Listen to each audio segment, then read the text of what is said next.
Dunia hiburan lagi-lagi berduka karena kehilangan salah satu sosok artisnya, yakni Vanessa Angel, karena kecelakaan lalu lintas beberapa waktu yang lalu. Kecelakaan diduga karena supir mengantuk dan mengalami microslip saat berkendara. Microslip adalah periode tidur yang berlangsung sangat singkat. Kondisi ini terjadi dalam waktu kurang dari 30 detik dan seringkali tidak disadari. Microslip bisa saja terjadi kapan saja, bahkan saat sedang bekerja. Nah, bagi masyarakat modern, menatap layar komputer selama berjam-jam saat bekerja sudah menjadi hal biasa. Bekerja membutuhkan konsentrasi tinggi, namun saat microslip menyerang, hal ini justru akan mengganggu baik produktivitas bahkan keselamatan. Nah, dalam keadaan normal, otak bisa menangkap dan memproses berbagai stimulus. Namun saat kamu kelelahan, konsentrasi otak akan terganggu, sehingga otak akan menjadi lebih terbatas terhadap stimulus yang lebih kuat. Nah, bagaimana cara menghindari microslip? Simak jawabannya di Hidup Sehat hari ini.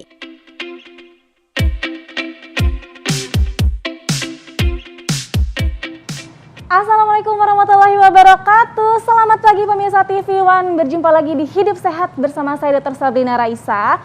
Dan seperti biasa pemirsa, hari ini saya ditemani oleh partner saya, yaitu Dr. Haikal. Nah pemirsa, kita semua turut berduka atas musibah yang menimpa almarhumah Vanessa Angel dan suami. Dan semoga mereka mendapatkan tempat yang mulia di sisi Tuhan Yang Maha Esa. Dan meskipun saat ini masih dalam investigasi penyebab dari kecelakaan, namun salah satu penyebab terbanyak dari kecelakaan di jalan raya adalah tidur sesaat atau istilahnya microslip. Nah, apa sih microslip ini? Di tengah kita sudah ada Dr. Nurul Rahmawati, spesialis saraf. Halo pagi dok, apa kabar? Sehat dok? Sabrina sehat. Iya. Hari ini kita bahasnya seru banget ya dokter. Betul. Karena microslip tidur sesaat itu kadang-kadang katanya si penderitanya itu dia tidak sadar kalau dia sedang tidur nih, yang mengalaminya itu tidak sadar gitu ya. Nah kita akan tanya lagi nih sama dokter Nurul, penyebabnya apa, cara menghindari bagaimana, apa itu hal yang lumrah atau perlu diobati atau bagaimana dokter. Nah fakta mitos yang pertama nih dok. Nah ini berubahnya pola tidur ini dapat menyebabkan terjadinya microslip. Fakta atau mitos dok? Fakta dokter Sesa. Fakta. Ya. Kenapa dok? Ya, jadi begini. Durasi tidur kita pada orang dewasa itu sekitar 6-8 jam. Setiap orang memiliki kebutuhan tidur sekian. Ya. Ketika kebutuhan tidur itu tidak dapat terpenuhi, maka besok paginya kita terasa capek, letih. Kemudian itu tadi yang akan menyebabkan microslip tadi. Atau kalau misalnya bahasa medisnya itu disebut excessive day sleepiness gitu. Dok, microslip ini kan artinya sesi tidur singkat yang berlangsung kurang dari 30 detik dok ya? Iya. Oke. Nah, ini kan sebetulnya bisa timbul kapan saja dok ya? Benar sekali dokter Eka. Semua orang bisa mengalami. Semua orang bisa mengalami. Paling rentan di jam berapa dok timbul microslip ini? Oke.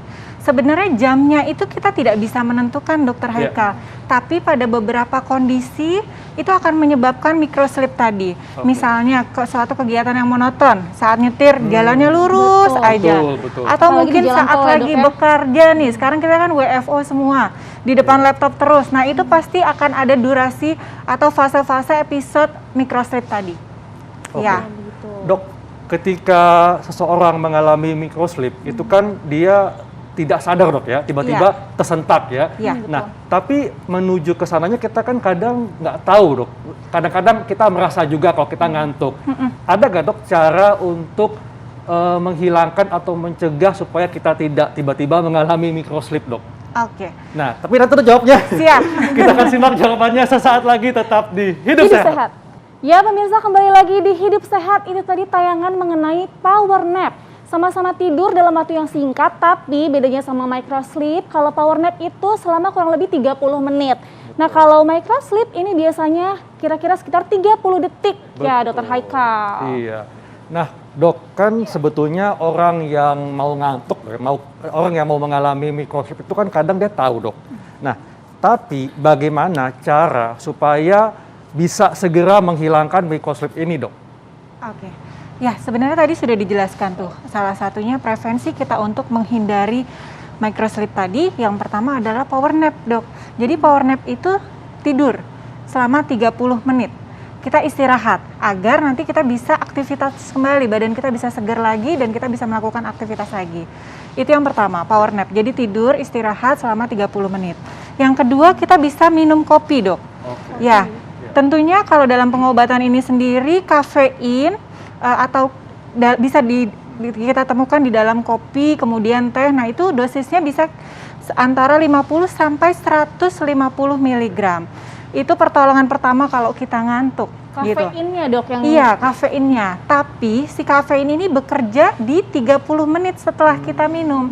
Nah, sehingga kan masih ada waktu lelah nih. Jadi kalau misalnya kita lagi nyetir kemudian ngantuk, ya kita pinggirin dulu deh biar aman. Kita pinggirin dulu, kita sambil istirahat, kita cari kopi.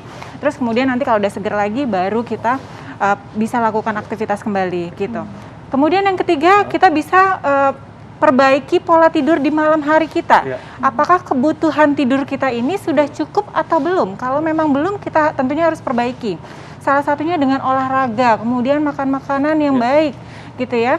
Kalau kafein ini tidak boleh diminum malam hari, jangan kebalik. Nanti kalau tidur malam harinya insomnia, paginya atau siangnya jadi microsleep tadi. Dok, bagaimana dengan misalnya nih kita melakukan gerakan stretching ketika kita merasa akan mengalami microsleep, Dok? Apakah ada stretching tertentu yang dapat kita lakukan? Oke.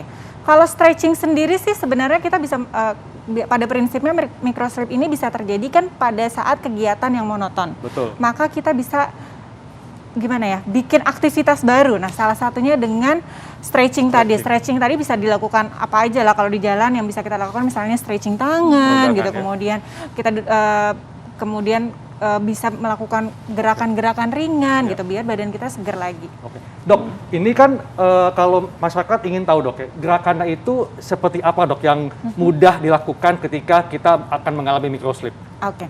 Tentunya gerakan ini yang bisa kita lakukan misalnya ini di dalam mobil ya, Betul, Dok ya. dalam mobil, atau misalnya. bisa kita lakukan sambil duduk. Kita bisa lakukan seperti ini, stretching, peregangan-peregangan ringan aja. Kemudian ke atas seperti itu. Nah, kemudian kita bisa miring ke kiri, ke kanan. Itu aja sebenarnya sudah cukup sih. Sambil kalau misalnya ini kita cari teman ngobrol, biar kita tidak ngantuk. Betul. Dok, tapi kadang-kadang, Dok, ya, mungkin Dok saya juga pernah ngalami nih. Betul. Kalau kita habis makan, Dok, ya, itu kadang-kadang kita menjadi mudah mengalami microsleep. Ini fakta atau mitos, Dok? Fakta, Dokter. fakta. Iya, jadi ketika kita makan, terutama yang karbohidratnya tinggi, maka tubuh kita tuh glukosanya meningkat. Nah, glukosa yang meningkat tadi akan menyebabkan neurotransmitter atau zat kimia di dalam tubuh kita akan berubah.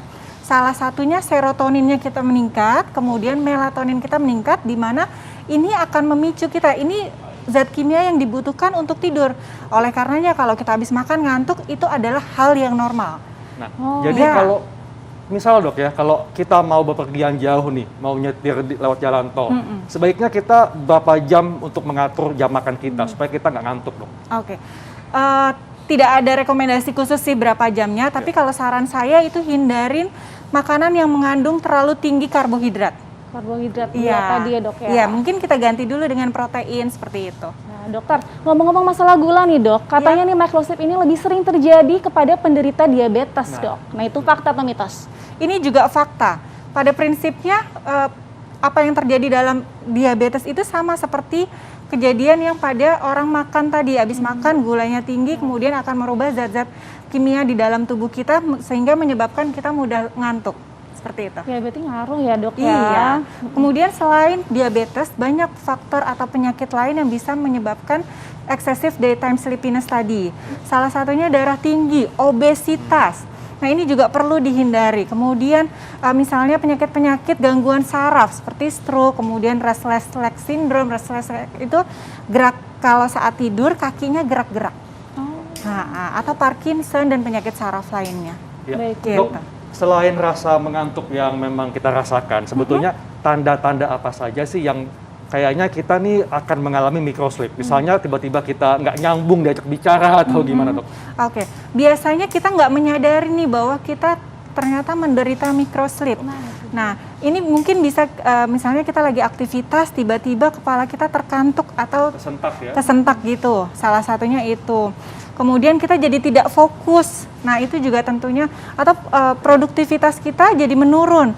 Karena mengantuk tadi, itu bisa kita konsultasikan ke dokter saraf terdekat. Oh dokter, berarti ini artinya si microslip ini dia bukan suatu penyakit ya dok ya? Lebih ke serangan gitu dok atau bagaimana? Ya, kalau misalnya masih ringan sih ini suatu gejala aja ya. Bisa kita perbaiki dengan pola hidup tadi, dengan memperbaiki sleep hygiene, olahraga, kemudian tidurnya malam hari diperbaikin dan sebagainya. Tapi kalau misalnya udah sering banget, maka kita perlu memikirkan diagnosis yang lebih lanjut. Salah satunya narkolepsi yang tadi sudah disebutkan sebenarnya di bahasan kita. Seringnya itu seberapa sering sih dok? Sehingga kita harus waspada nih, kayaknya ini harus minta pertolongan dokter nih. Oke. Kalau dibilang seberapa seringnya sih tidak ada hal yang khusus ya. Tapi gini, misalnya gini, kita lagi ngobrol, orang normal itu tidak mungkin lagi ngobrol tiba-tiba langsung tidur. Nah, ini ada kejadian namanya narkolepsi, ketika kita ngobrol aja atau aktivitas itu, maka dia tidur bisa. Ini kita lagi ngobrol gini dok, tiba-tiba saya tidur. Nah, itu ada yang seperti itu. Nah, kalau itu harus narkolepsi dicurigai. Itu harus konsul ya. Ya, kalau narkolepsi ini suatu penyakit ya dok Ini ya? suatu penyakit. Betul, Ya, jadi kalau benar. microslip lebih untuk menjaga sleep hygiene tadi ya dok ya? Iya, kalau microslip ini hanya gejala ringan ya, Gejala gitu. Baik dok, tips kepada masyarakat supaya masyarakat waspada jika mengalami tidur sesaat atau microslip, apalagi bagi yang sedang mengemudikan kendaraan. Silakan dok. Oke, yang pertama ini biasanya disebabkan karena aktivitas yang monoton, sehingga diperlukan teman ngobrol saat lagi nyetir. Satu itu. Yang kedua, kalau memang ngantuk banget, nggak usah dipaksain, segera minggir, cari kopi, tidur, power nap tadi sekitar 30 menit. Habis itu kalau udah segar baru melanjutkan perjalanan. Yang ketiga, bisa ditemani oleh kopi, secangkir kopi untuk menjaga biar mata kita ini terjaga. Gitu. Salah satunya itu. Ya. Jadi tentunya cemilan juga mungkin bisa dok ya? Tapi jangan yang karbohidratnya Nah, itu dia. tinggi. Harus Nanti cemilannya juga sehat ya dok ya. Iya. Baik dok, terima kasih informasinya. Oke, sama-sama. Jadi pemirsa, penting sekali bagi kita untuk mengetahui dan menyadari bahwa kita mengalami microslip. Dan ingat, kalau lagi menyetir, maka tepikan kendaraan, istirahat, dan ingat ketika Anda berkendara, Anda juga membawa keselamatan penumpang. Jadi ingat sekali untuk selalu menjaga keselamatan kita semua. Nah, berikutnya kita akan membahas tentang benjolan doksa nih. Nah itu dia, biasanya tuh masyarakat kalau misalkan dengar kata-kata benjolan, apalagi dokternya sudah mendiagnosis misalkan, oh ini ada tumor. Wah langsung panik kan, apa sih tumor benjolan itu? Nah pemirsa, kita akan bahasnya saat lagi, jangan kemana-mana, tetap di Hidup Sehat.